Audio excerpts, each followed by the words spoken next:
ஆள்கடத்தல் விவகாரம் தொடர்பாக நீண்ட நேரம் நடைபெற்ற விசாரணைக்கு பிறகு புரட்சி பாரதம் கட்சியின் தலைவர் பூவை ஜெகன்மூர்த்தி மற்றும் ஏடிஜிபி ஜெயராமன் ஆகியோர் புறப்பட்டு சென்றனர். திருவள்ளூரில் காதல் விவகாரம் தொடர்பாக சிறுவன் கடத்தப்பட்ட விவகாரத்தில் புரட்சி பாரதம் கட்சியின் தலைவர் பூவை ஜெகன்மூர்த்தி மற்றும் ஏடிஜிபி ஜெயராமன் ஆகியோர் காவல்துறையினரின் விசாரணைக்கு ஒத்துழைக்க வேண்டும் என சென்னை உயர்நீதிமன்றம் உத்தரவிட்டது. அதன் பேரில் திருவாலங்காடு காவல் நிலையத்தில் ஆஜரான இருவரிடம் போலீசார் நீண்ட நேரம் விசாரணை மேற்கொண்டனர். இதற்காக நேற்றிரவு திருவாலங்காடு காவல் நிலையத்திற்கு வரவழைக்கப்பட்ட ஏடிஜிபி ஜெயராமனிடம் நீண்ட நேரம் விசாரணை மேற்கொள்ளப்பட்டு பின்னர் மீண்டும் திருத்தணி மாவட்ட துணை காவல் கண்காணிப்பாளர் அலுவலகத்திற்கு அழைத்து செல்லப்பட்டு விசாரணை மேற்கொள்ளப்பட்டது. அதனைத் தொடர்ந்து இன்று காலை முதலே புரட்சி பாரதம் கட்சியின் தலைவர் பூவை ஜெகன்மூர்த்தியிடம் போலீசார் தொடர் விசாரணை மேற்கொண்டனர். இதனையடுத்து நீண்ட நேரம் நடத்தப்பட்ட விசாரணைக்கு பிறகு பூவை ஜெகன்மூர்த்தி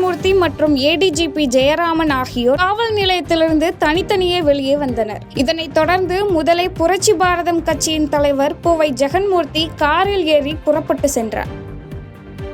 செய்திகளை உடனுக்குடன் தெரிந்து கொள்ள கீழ்கண்ட கேபிள் மற்றும் டிடிஎச் நெட்வொர்க்குகளில் எம்நாடு செய்தி தொலைக்காட்சியை காணுங்கள்.